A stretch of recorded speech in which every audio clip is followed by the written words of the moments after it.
Good afternoon. My name is Stephanie, and I'll be your conference operator today. At this time, I'd like to welcome everyone to the KLA Corporation September quarter 2025 post-earning conference call. All participant lines have been placed in a listen-only mode to prevent any background noise. After the speaker's remarks, there will be a question-and-answer session. If you'd like to ask a question at that time, please press star 1 on your telephone keypad. If you wish to remove yourself from the queue, please press star 2.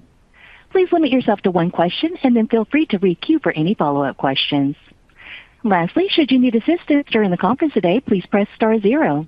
Thank you. I will now turn the call over to Kevin Kessler, Vice President of Investor Relations and Market Analytics for KLA. Please go ahead. Welcome to the September 2025 quarterly earnings call. I'm joined by our CEO, Rick Wallace, and our CFO, Bren Higgins. We will discuss today's results as well as our December quarter outlook, which was released after the market close and is available on our website along with the supplemental materials. We are presenting today's discussion and metrics on a non-GAAP financial basis, unless otherwise specified. All full-year references made refer to calendar years. The earnings materials contain a detailed reconciliation of GAAP to non-GAAP results. KLA's IR website also contains future events, presentations, corporate governance information, and links to our SEC filings. Our comments today are subject to risks and uncertainties reflected in the disclosure of risk factors in our SEC filings. Any forward-looking statements, including those we make on the call today, are also subject to those risks, and KLA cannot guarantee those forward-looking statements will come true. Our actual results may differ significantly from those projected in our forward-looking statements. We will begin the call with Rick providing commentary on the business environment and our quarter, followed by Bren with financial highlights and our outlook. Before I turn the call over to Rick, I wanted to provide a save-the-date for our Investor Day. It has been rescheduled for Thursday, March the 12th, 2026, in New York. Now, over to Rick. Thank you, Kevin. To kick off our call today, I'll cover a few highlights from our quarter that showcase how the company is benefiting from the growing relevance of process control and AI infrastructure investment and our momentum in advanced packaging. KLA delivered strong results across the board in the September quarter, with revenue of $3.21 billion and non-GAAP diluted EPS of $8.81. GAAP diluted EPS was $8.47. This performance demonstrates how KLA's process control leadership has expanded beyond leading-edge R&D investment to address all growth markets in WFE, including high-bandwidth memory and advanced packaging. Accelerating investment in scaling AI infrastructure is fueling technology development investment across the leading edge, driving more designs, increased complexity, shorter product cycles, and higher value wafers. Alongside this growth, the industry is also seeing rising demand for advanced packaging. In this complex environment of rapid AI technology development, process control accelerates time to results by resolving process integration challenges during the fab ramp-up phase to optimize time to market for a diverse mix of semiconductor designs.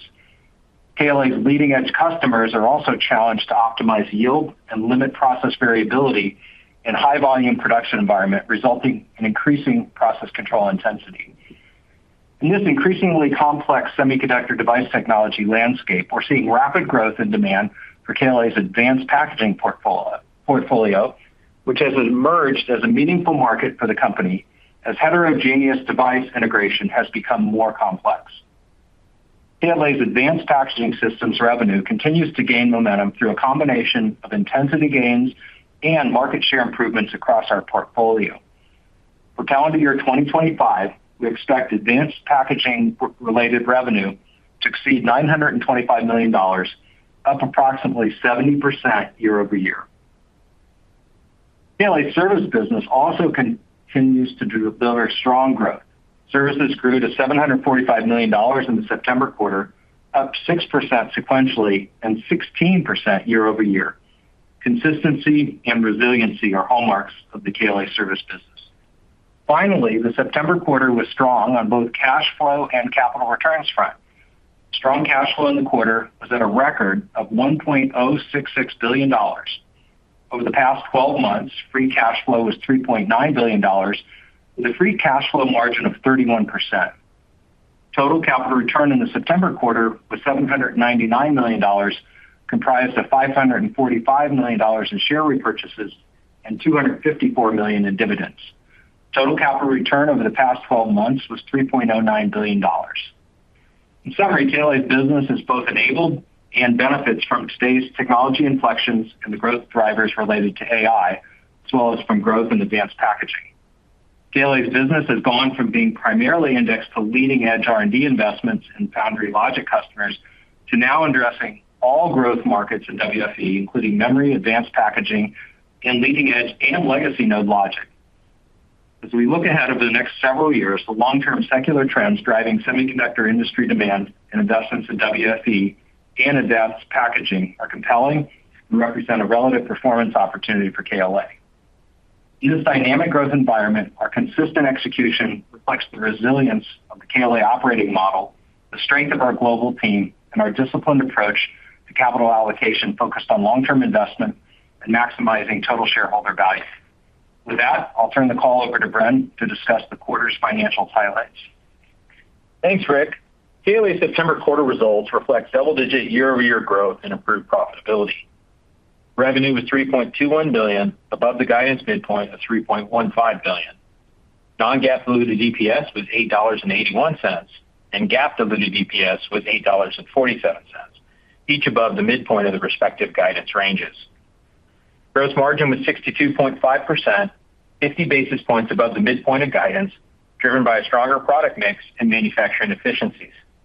Non-GAAP operating expenses were $618 million. Operating expenses included $360 million in R&D and $258 million in SG&A. Non-GAAP operating margin was 43.2%.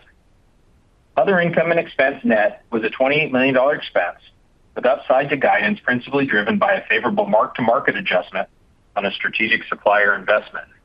The quarterly effective tax rate was 14.1%. Net income was $1.17 billion. GAAP net income was $1.12 billion. Cash flow from operations was $1.16 billion, and free cash flow was $1.07 billion. The breakdown of revenue by reportable and end markets and major products and regions can be found within the shareholder letter and slides. Moving on to the balance sheet, we ended the quarter with $4.7 billion in total cash, cash equivalents, and marketable securities, and $5.9 billion in debt. The company has a flexible and attractive bond maturity profile, supported by investment-grade ratings from all three major rating agencies. A cornerstone of KLA's business is consistent, strong free cash flow generation, driven by one of the best operating models in the industry and a predictable, highly differentiated service business. This helps drive a comprehensive capital return strategy that includes consistent dividend growth and increasing share repurchases over the long term. Our actions this year emphasize our commitment to capital returns and our confidence in KLA's long-term shareholder value accretion. On April 30th, 2025, we announced the 16th consecutive annual dividend increase of 12% to $1.90 per share per quarter, or an annualized dividend of $7.60 per share. Along with this action, we also announced a $5 billion share repurchase authorization. Turning to the outlook, it continues to be driven by increasing investment in leading-edge logic, HBM, and advanced packaging. Growth of advanced packaging supporting heterogeneous chip integration has led to a new meaningful served market for KLA. What was once a rounding error in wafer fab equipment is now, according to KLA internal estimates, an approximately $11 billion market growing faster than core WFE. This is particularly true as chip densities shrink and the processing required for packaging creates risk for our customers. For KLA, this creates a new served available market that will augment the company's revenue growth over the next several years.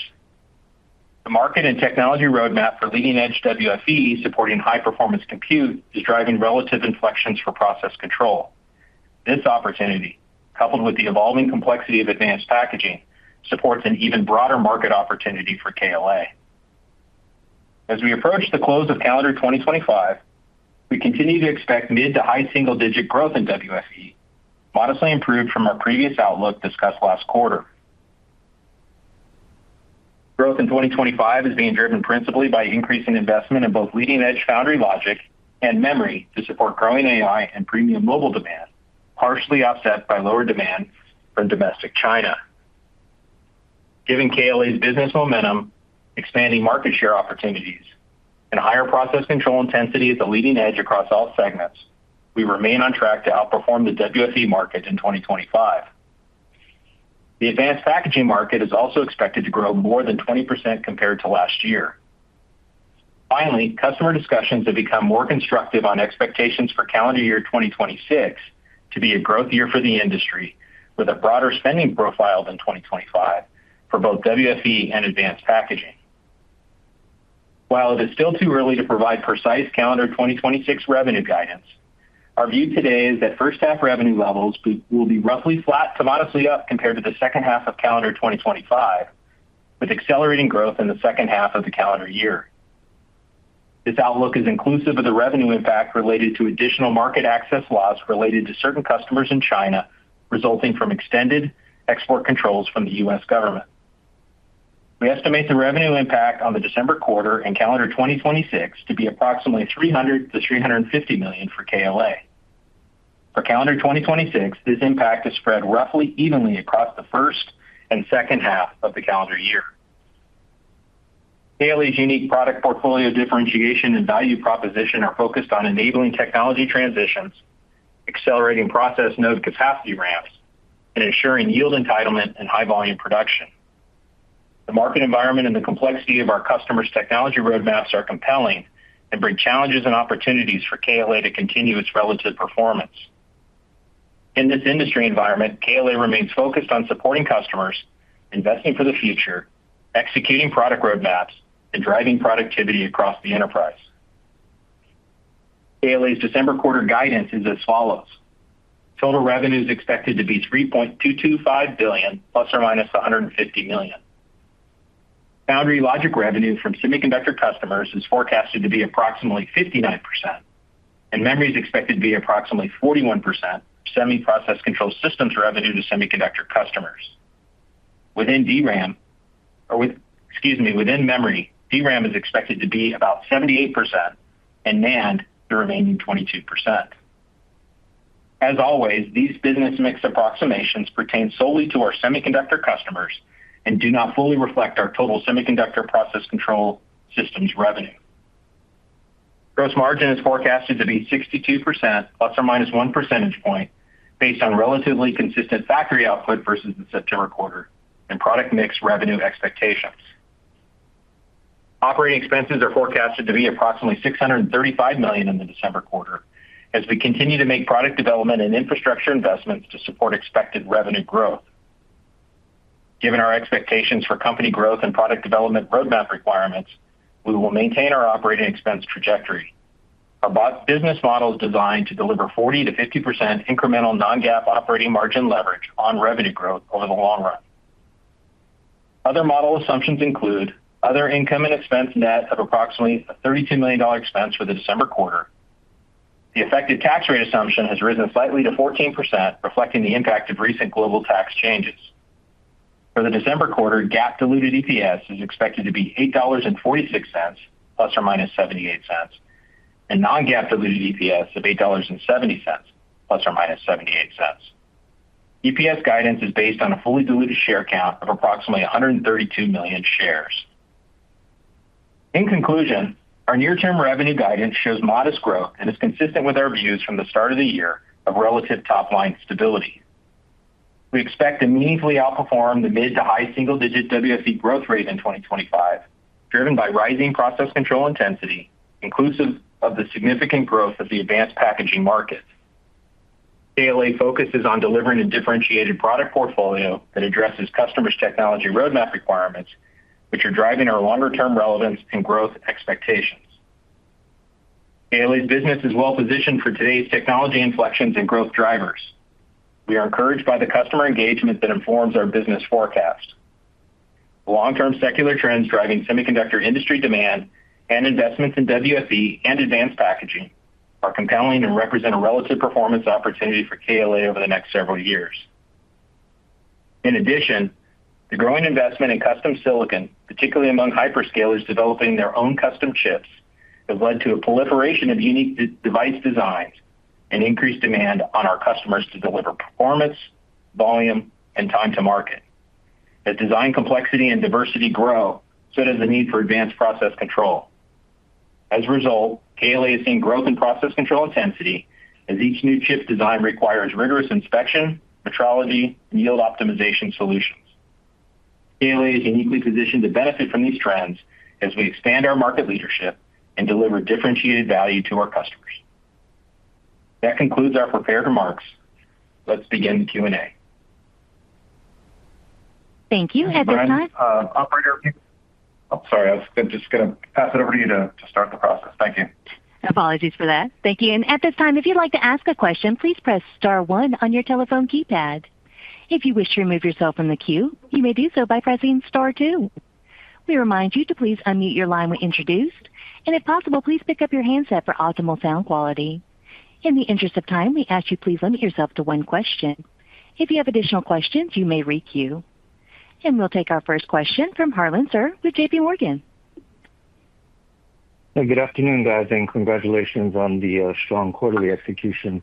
Last quarter, you had this early view, given your lead times, customer discussions on calendar 26 being a growth year.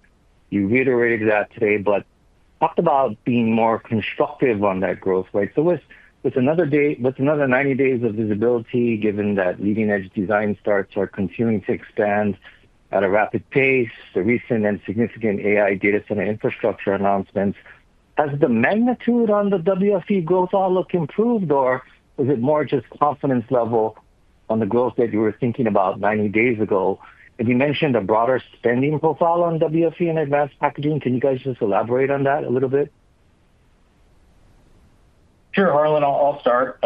Thank you for the comments. I don't know if it is really a strengthening outlook as much as it's just we're getting closer to it. Customers, particularly our long-standing customers and their lead time expectations, we're starting to get more constructive about exact timing. We're encouraged by what we're seeing, certainly for KLA at the leading edge with a broadening level of investment. We think that's going to be positive on leading-edge foundry logic. DRAM is also constructive, and with the investments in HBM, that's been very process control intensive, and so that's been a really good sign as well. Flash market I think continues to grow. Rest of the legacy market, I'm not so sure there's much growth there, and I think we'll have a little bit of a correction in China. Obviously, we're feeling the effects of some new controls that's impacting our view into next year. But we were expecting China to normalize anyway. So I think as we look at it all, we're pretty constructive on WFE growth, rising in capital intensity or process control intensity. And packaging has a lot of momentum, both in terms of intensity, but also share. So we feel pretty good about what's in front of us, and we'll have a lot more to say specifically about growth in the industry and our expectations for KLA beyond what we said in the comments. We'll have a lot more to say when we report for December and January. Well, one thing, Harlan, just to add to Bren's comment, what we do see and kind of feel is body language from customers pretty strong in terms of wanting to make sure they're securing slots. So we're having kind of conversations with people not wanting this to get away from them because they're worried that they may not be able to achieve their objectives if they don't line us up. And I suspect that's across the other equipment guys too. Got it. No, I appreciate that. And then specifically on advanced foundry and logic, in addition to the increased process control intensity as the industry moves from 2 nanometer to less than 2 nanometer, right? There's an added dynamic, I feel like, where your foundry customers are standing up fabs in totally new geographies, right? So more uncertainty on yield ramps, systematic defects, like different type of workforce, right? And then on the advanced logic side, the large guy here is more focused on building out a world-class foundry business, which means way more focus on yield and manufacturability versus their historical trend.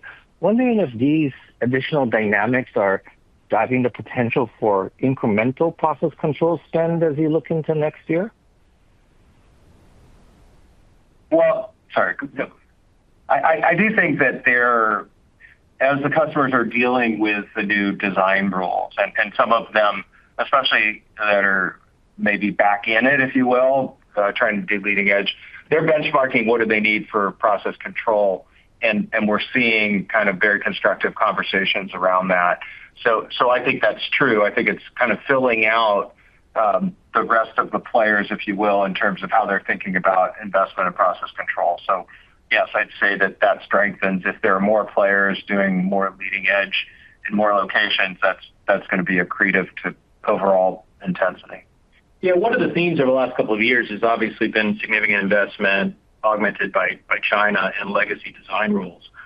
But when you think about leading edge was tremendously efficient, right? With most of the investment being really driven by one of our customers. I think as you start to see a broadening out there, it creates more opportunities for leading edge engagement, process control intensity as a lot of the strategic investment happens to support what is an accelerating growth opportunity for our customers. So I think we're encouraged by that profile as we move forward. Well, thanks, Rick. Thanks, Bren. Thank you. We'll take our next question from Vivek Arya with Bank of America. Thanks for taking my question. On the foundry logic side, you are, I think, guiding it to decline to 59% from 74% of sales, I believe, so a decline of over $300 million sequentially. I'm curious what's causing this drop. How much of this is the China restriction? How much of this is the China impact? And is this kind of just a one-quarter lumpiness, or is there more to read into it as we look into the first half of next year? Yeah, so Vivek, for our semiconductor customers on the mix side, on the leading edge, it's upticking in the December quarter, but it's being offset by a reduction in China. China was elevated in September at 39%. And just for a reference point, our expectations for the total year for China, and I have been pretty consistent with this for the last 9 months or so, is we thought it would be somewhere in that 30% plus or minus range. So it was a little bit elevated versus the annual trend. So as China comes down, part of that is you have leading edge going up, and then you also have memory and particularly in DRAM, we see that upticking in the December quarter.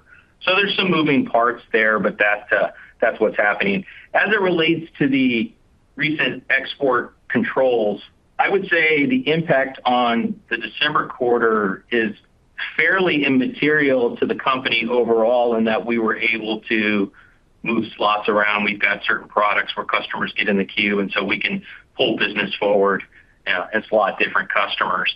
But obviously, over the long term, that's lost business. And so, as we said in the prepared remarks, we think that's about $300 to $350 million between now and the end of 26. So hopefully that gives you a little color on the moving parts. Thank you, Brett.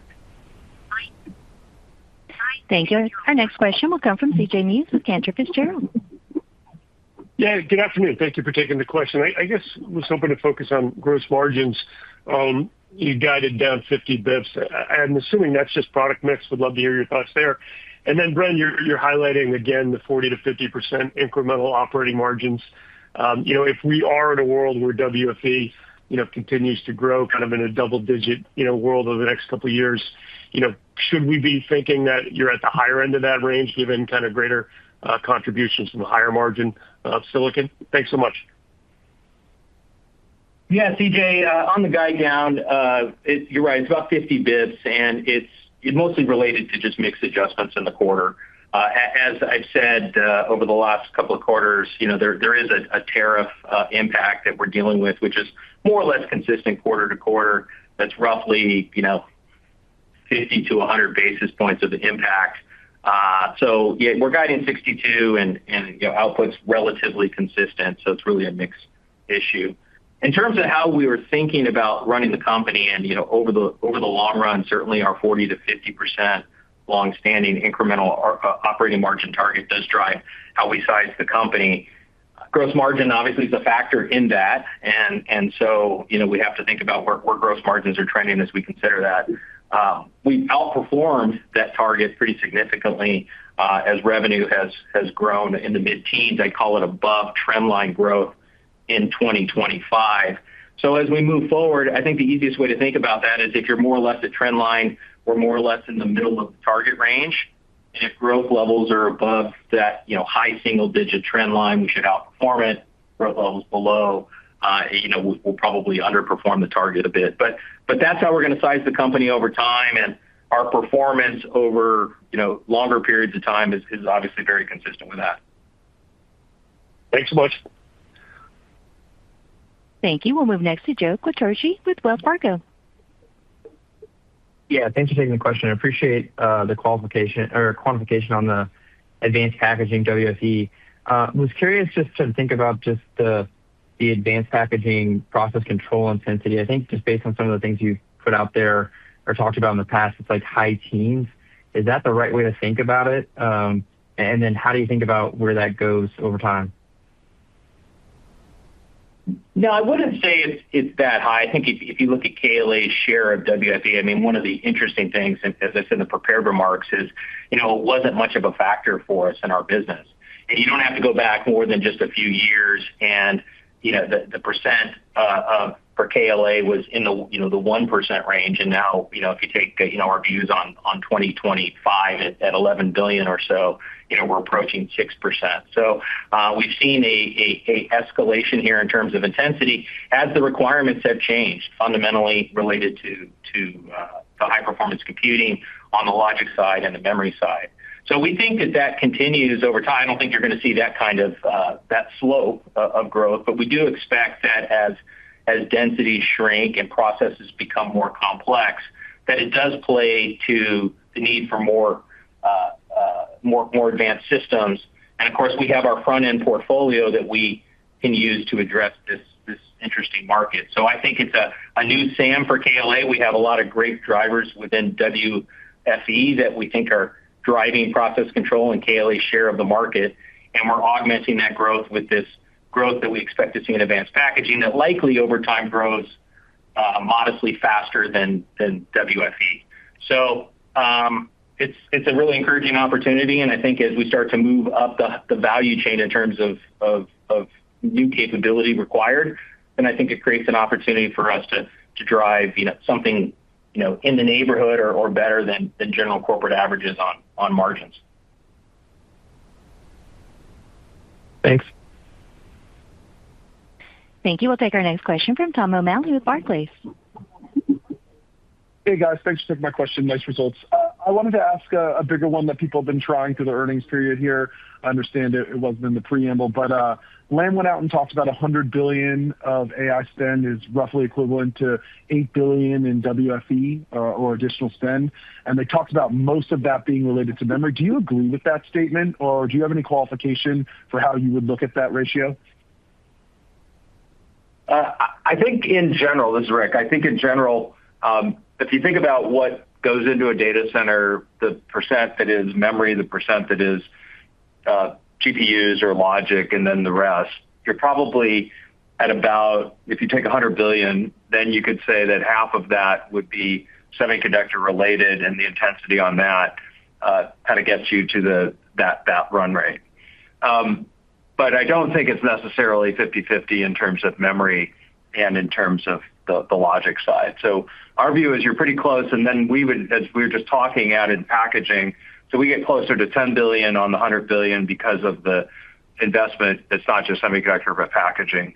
And we think our opportunity in that is pretty good because, again, those are all the high challenging process control elements, kind of everything that we've been talking about, larger die, more valuable die, more HBM is really challenging from a process control, getting more so, and then packaging. So we're in general agreement. We would add back in the packaging part, and we think our participation in there is above our average intensity for the rest of the industry. Super helpful. Thank you. Thank you. We'll take our next question from Timothy Arcuri with UBS. Thanks. Bren, Rick was talking about customers starting to want to get in line so I would imagine bookings were pretty good. So can you give us RPO? I know it was $7.9 billion last quarter. Where did it end this quarter? Hey Tim, we changed our disclosure, so we're not disclosing that anymore. But what I will tell you is that if you look at our lead times, our expectations for our lead times, as I said last quarter, and they've been converging after a couple of years of elevated backlog related to a number of greenfield projects that have now ship through. And if you look at the composition of our business going forward, really tied to some of our longstanding customers that tend to operate in 6-month kind of lead time windows. Our lead times have converged and I think normalized between 7 and 9 months. Now, if you go back and look at 2020, 2021, even go back historically for KLA, it used to be about 6 months. Now our customer base is broader today, and I think there's a combination of a little bit more new fab activity that will push those up. But the context that we provided in terms of our expectations for growth next year and how that plays through in terms of KLA's first half and second half is supported by an order flow that is consistent with those lead times. So I think that is how you should think about it. In the 10K each year, we will provide as we have historically, we'll provide our backlog. And so that'll give you an anchor point in terms of backlog on an ongoing basis. But 7 to 9 months, and it looks pretty consistent in that range as we go forward. I guess you did give it there last quarter, Bren. Is that like new this quarter? Yeah, we changed our disclosure, Tim, and we highlighted that we were going to make that change back in the March quarter earnings results.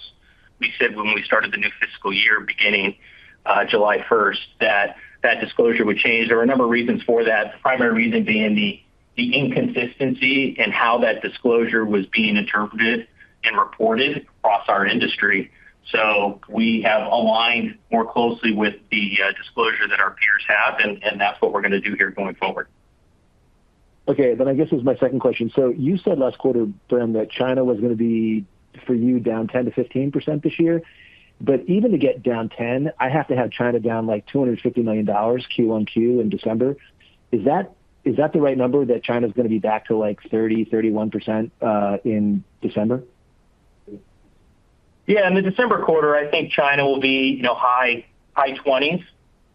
So yeah, you're in the range. We'll see how the quarter finishes up, but I think in the high 20s is how I'm modeling it, and then it translates into, maybe it's 30, maybe it's 31. Very consistent with the way I've talked about it all year long. Okay, Brent, thank you. Yeah, and the other thing I'd say is, as you look at 2026, we think it's probably comes down into the mid-20s. And so obviously some of that is driven by the export restrictions, but also some general normalization that we've been talking about that would be coming. So we think it likely settles somewhere in the mid-20s as we look at 2026, at least how we see it today.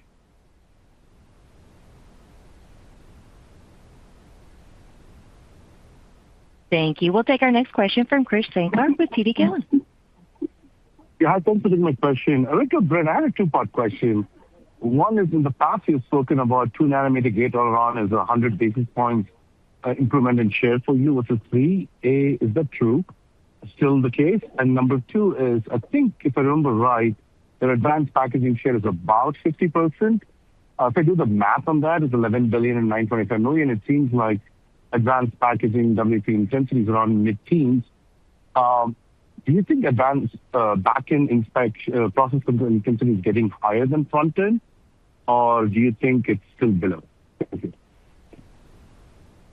I think it's still below. I mean, so the first part of your question, we haven't looked into has been a more intensive process control intensive node. Obviously, you have an architecture change that's quite significant. The other issue is that as you think about larger die, that creates opportunities for more process control intensity. So I think the litho scaling and litho layers with larger die designs or HPC designs tends to drive more litho layers in the process as well. So when we look at N2 overall versus N3, we do see an improvement in overall intensity. There's a share element to it too. We're encouraged by some of the share movement we're seeing. But overall, that's how we see it. As it relates to advanced packaging, I think our logic share is higher than our memory share. We'll have more to say in terms of articulating how this market breaks up. But as I look at KLA's share of the advanced packaging market, we're about 6%. And if you look at KLA's share of the PC market, it's closer to 8%. So the process control intensity is not as high. And, sampling rates are pretty elevated these days. And, we'll see over time if that changes. Certainly the need for more capability will be a requirement here moving forward. But we'll see how those things trade off over time as our customers move forward. Gotcha. And then I think you also mentioned that, some of your front-end tools are being used for back-end. I'm just kind of curious, especially on the macro inspection or inspection side, is that an overkill? Like even ASML spoke about introducing a new eyeline tool for advanced packaging. Would you consider introducing new tools for back-end packaging, or are you going to use the front-end tools? Thank you.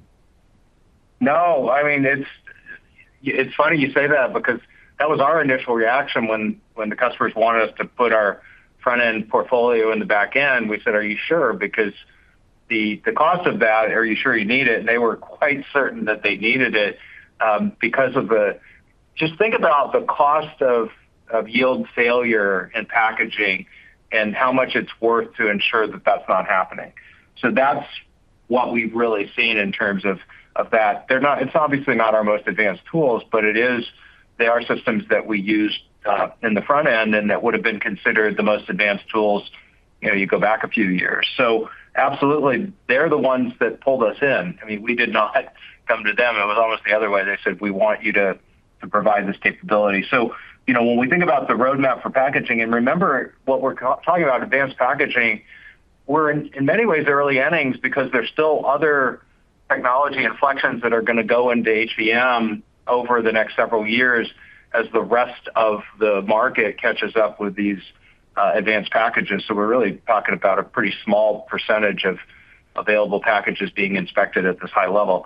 Now, over time, people will learn more about it, and they won't inspect at the frequency. So that's why we see the growth will continue, but it won't continue at the rate we've had for the last couple of years, but it should outpace overall WFE growth. And our share position is great for two reasons. One is that we've got this capability, but beyond that, unlike our competitors that are coming from the back end, we have roadmaps, and a lot of customers have tremendous value in that roadmap ability. Thank you very much. Very helpful. Thank you. I appreciate it. Thank you. And we'll take our next question from Charles Shi with Needham. Thanks for taking my question. I noticed that based on your Q4 guidance, the KLA process control revenue in DRAM is probably going to grow 50%-ish year on year. I don't think the overall DRAM WFE is growing that much, and I think historically people don't really think of KLA as a DRAM house, more of a leading edge logic house. So wonder what's happening this year. Why is it growing this much faster than DRAM WFE? Specifically, is it kind of tied to the EUV insertion DRAM? And how do we think about 2026 DRAM side of the process control growth? Thank you. Yeah, it's an interesting observation. For those of us who have been around for a long time, we remember when DRAM was actually leading technologically and was the biggest market for inspection for KLA. And what happened was for many years, there was a bit of a holiday in terms of design rules in DRAM and the need for process control and what the use case was. But when you get into what's going on with, especially around the high bandwidth memory and the challenges that people have relative to the new design rules, we're actually seeing in some cases higher sensitivity requirements, in some cases for DRAM on some layers than we're even seeing in logic. So we've had a bit of a reversal of some in some areas, and we've seen big adoption of early on as people are debugging these processes and then realizing they don't have a lot of process margin. So that's the other thing is and when they start EUV, then they're using our systems for print check. So you see a lot of applications happening, and that's really what's been driving this increase.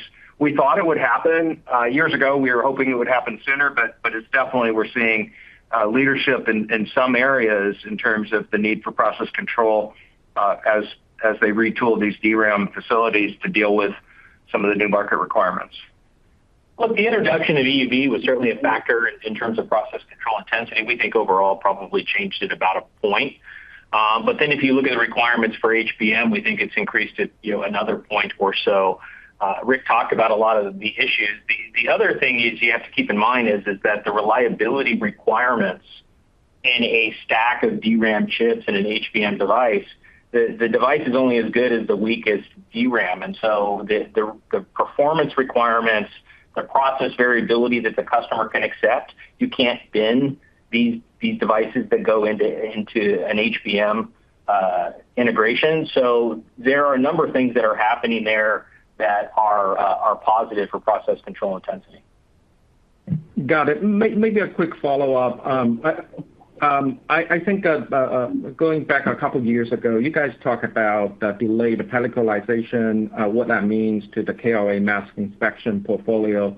I thought the thesis was that without pellicle, your existing mask inspection plus print check probably works the best. But with the pellicle, maybe actinic works better. I know this has been an ongoing discussion for many years, but we're hearing some recent reporting out of Taiwan talking about your leading foundry customer potentially converting a fab into a pellicle fab, and I wonder what that means to your overall strategy on mask inspection. Mind if you shed some light on that. Thank you. Yeah, so rather than go into specific strategies specific customers have, I can tell you we're in conversations with all the leading mask manufacturers in the fabs in terms of what is their strategy relative to reticle qualification and requalification. Because it's a critical area, and although we don't have all the pieces in that, we have many of the pieces because there's many points along the way, whether you're qualifying the reticles in the fab, you're doing requal, or you're doing verification and print check. So we're heavily involved in those conversations. As you know, the challenges with pelliclization and the trade-off is throughput. And so that's always the issue of using pellicles as you give up some of the light performance. There have been advancements, and we're well positioned to support those. But, when we talk about a record year in our reticle business, obviously people are buying with the future in mind as they do that, and we continue to see growth going forward. We feel pretty good about our ability to participate as we go forward in terms of, any scenario that plays out. But I can tell you we're very heavily involved in customers with those conversations. Thanks. Thank you. We'll take our next question from Chris Caso with Wolfe Research. Yeah, thank you. Good evening. I guess the first question is regarding the commentary on 26. Could you give a little more detail about what you're seeing, first half versus second half? Assume that it's a combination of advanced logic and DRAM, driving that second half. And, is that just simply a function of, where your lead times are that, some of the improvements we've seen over the past couple of months are just now, flowing through in orders given where the lead times are right now? Yeah, as we said in the prepared remarks, I think the first half is maybe flat to slightly up, and we'll see as we move forward where that ends up. But at least that's how it looks today, and I think you'll see growth accelerate more into the second half. Lead time discussions, we're talking about slots, but I think there's some facility dynamics also that are influencing some of the timing. But would expect advanced logic and the broadening of the investment that I mentioned to be a driver into the first half. But there's continued momentum on the DRAM front too. So we're pretty encouraged by what we're seeing there. Obviously, it'll be offset by some weaker numbers out of China. But the leading edge dynamics are encouraging. Thank you. Just a question on gross margins as we go into 26 also. And, with some of the mix changes, particularly with China probably coming down as a percentage of the mix, anything we should think about with respect to gross margins as we start modeling through 26? Yeah, Chris, I'll give a little bit more specific guidance on margins and operating expense expectations based on, our revenue picture at next quarter.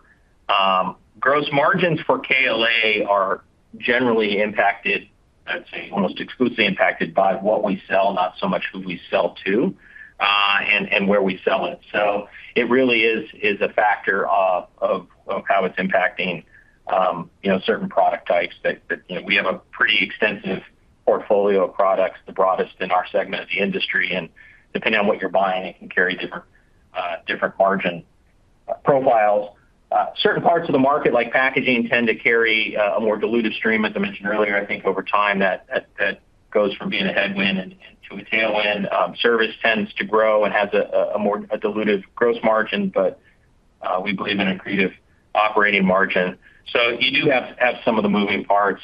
The tariff impact, when you compare year to year, we really, that's more second half dynamic this year. And my hope is given some of the things that we have going on in the company in terms of assessing how we can try to mitigate that exposure, that becomes less of a headwind over time. I think structurally we're in a world where we'll be dealing with higher tariffs, but I do think there are things we do in terms of how we operate the company where there's some ROI in terms of just how we move parts around the world and how we reduce the leakage and drawback scenarios as we understand and track different parts attributes that help reduce some of that. So I think there are a number of dynamics at play that will become less of a headwind over time. And depending on the growth of the business, obviously that will have volume will have an impact too. So I'll have more to say about it. I think those are some of the context behind the different moving parts. Helpful. Thank you. Thank you. We'll take our next question from Shane Brett, Morgan Stanley.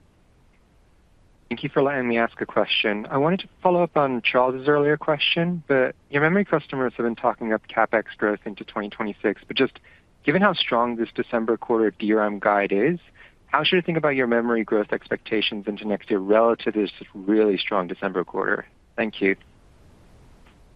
Yeah, I apologize. I know that Charles asked that and we didn't answer that question. There are definitely some timing factors that are influencing process control timing relative to other products. As I look at where we're at, this year's been a very strong year in DRAM for the company. I would expect next year to be a growth year as well.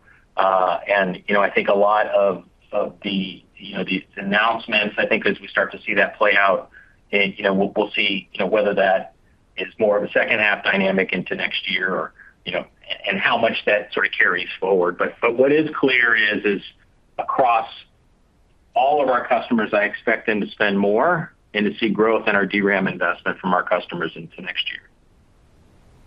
Thank you. Thank you. And as a quick reminder, if you'd like to ask a question, you may press star one now. We'll take our next question from Edward Yang with Oppenheimer. Hi, Rick, Bren. Thanks for the time. Most of my questions have been already answered, but maybe you could talk about your outlook for foundry-related revenue opportunities outside the dominant Taiwanese customer. I think at least one major foundry has historically underinvested in yield improvement tools. Maybe that tune is changing. So are you seeing any change in engagement there? Yeah, I would say that, we're encouraged by, as we said earlier, we're encouraged by the broadening of investment that we're seeing at the leading edge as we go into next year. Yeah, qualitatively, the conversations we have with customers that are looking to, as you mentioned, not the leader, that are looking to do advanced logic, we do have a lot of conversations around what they're asking our advice. What do they need to be successful, especially since they maybe haven't been pressing the latest nodes. And so there's a lot of conversation we have about the specific things they're trying to accomplish. It depends on, the dynamics. It depends on their mix. It depends on their die size. It depends on what their expectations are for how fast they want to ramp. But it is, for sure, a lot of conversations we're having. And as Bren says, we feel pretty good about those discussions. I think for a lot of people, the process control part, they haven't really fully understood how the world has changed in the last few nodes. And so those conversations are ongoing. And just as a quick follow-up, yesterday the leading AI accelerator company talked about a $500 billion backlog. We're seeing these flurry of deals involving the major AI lab players. From your vantage point, can you level set for us, is the semi-cap industry positioned to serve that scale of demand, or, is the ecosystem discounting some of these projections as aspirational? Thank you. Yeah, I guess I would maybe cast it a little bit differently in the sense that I think the semiconductor industry is being prudent in terms of adding capacity.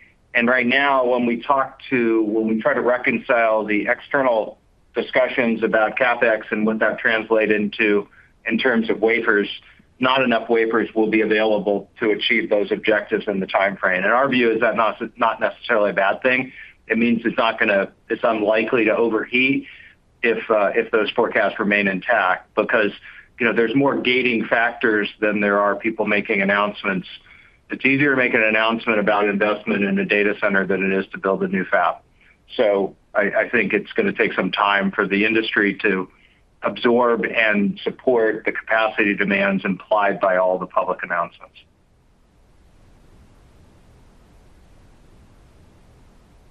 Thank you. We'll take our next question from Blayne Curtis with Jefferies.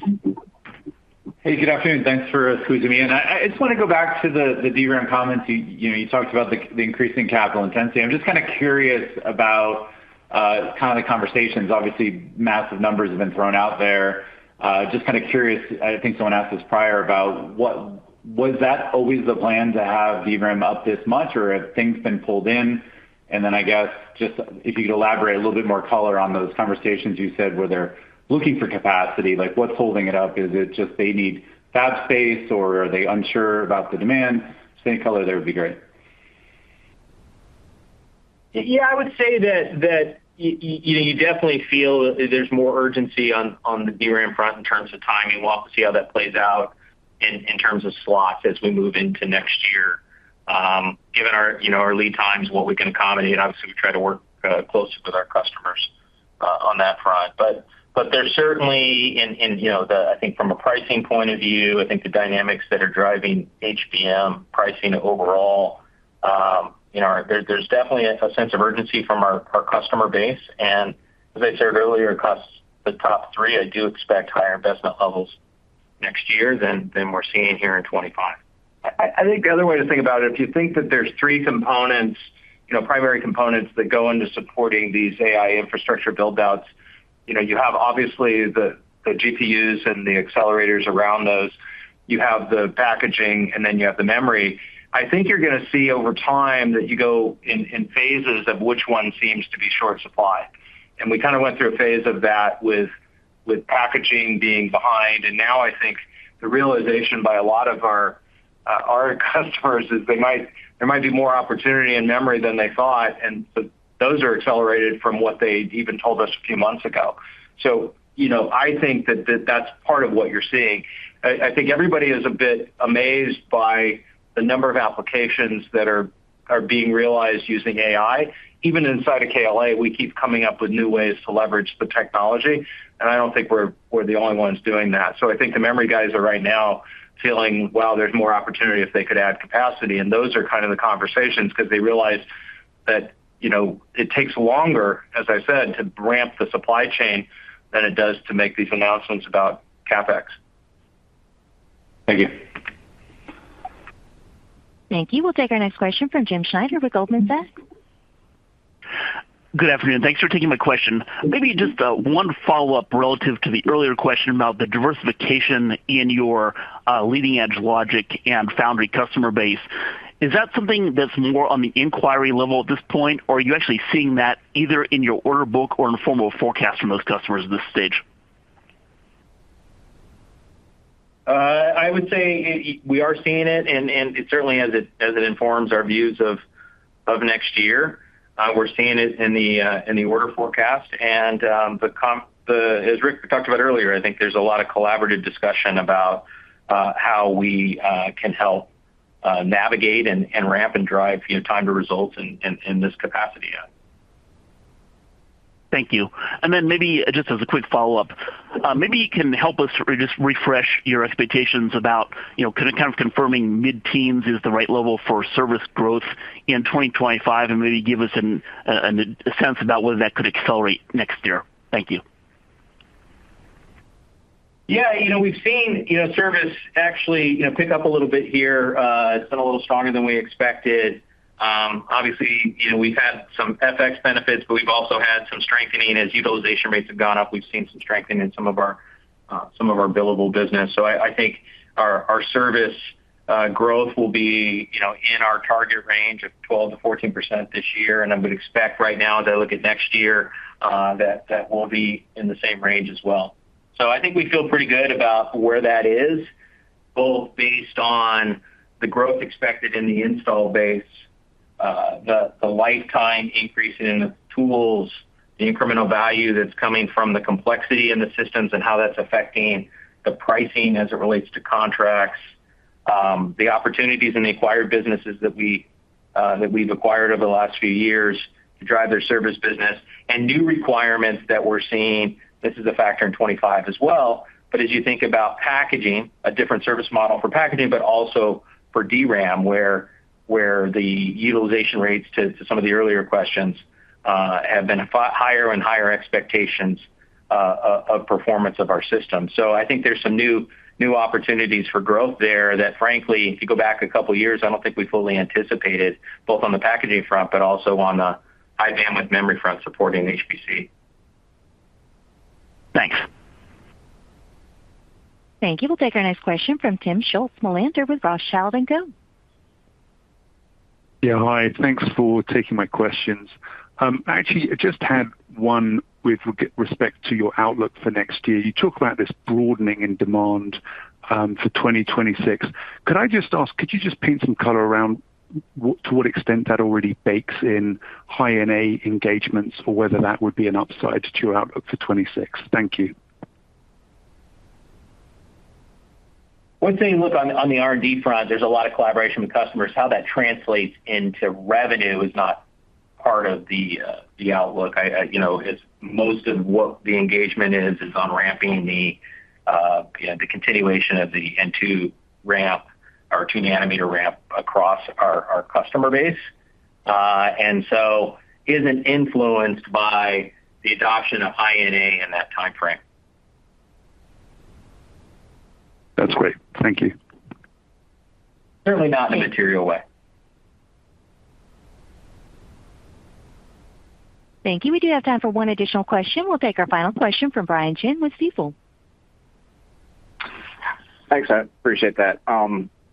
Maybe a question here. I think there was a reference earlier about the potential for some acceleration second half of next calendar year. I'm sure it's not one single thing, but how much of that second half outlook is tied to new clean room space availability, knowing that some of your tools will probably be some of the first that go into a greenfield fab? Yeah, look, there are some issues, I think, with space constraints potentially.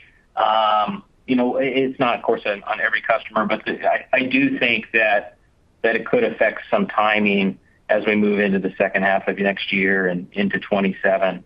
As you start to think about the next node ramping and some of the new fabs coming online in memory. So right now, I don't think space is going to be an issue. Obviously, that would depend on the strength of demand. Yeah, that could change.